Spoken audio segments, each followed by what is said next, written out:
ভারতে পাঠাবার ব্যাপারটা দুর্গা পূজার সাথে সম্পৃক্ত হয়ে গেছে, গত 6 বছর ধরে হচ্ছে। ফলে সেখান থেকে অনুরোধ যখন আসে, এটা একটা আমরা সেখানে সেই সৌজন্য বোধের কারণে এবং খুবই কম মানে দেয়া হয়েছে। যে গত বছর 3000 মেট্রিক টনের অনুমোদন দেওয়া হয়েছিল, এবছর 1200 মেট্রিক টন দেওয়া হয়েছে। আমি নিশ্চিত না যে কতটুকু শেষ পর্যন্ত নিতে পারবে, এবং কিছুটা দামও বাড়ানো হয়েছে।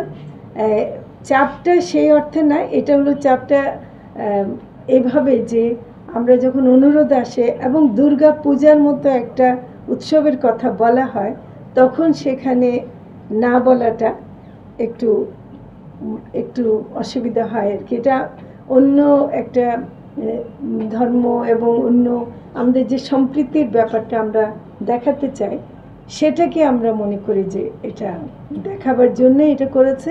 আমি খুবই দুঃখিত যে বাংলাদেশের মানুষের এখনো প্রাপ্যতা বাড়াতে পারিনি, এটার জন্য আমার মনে অনেক দুঃখ আছে।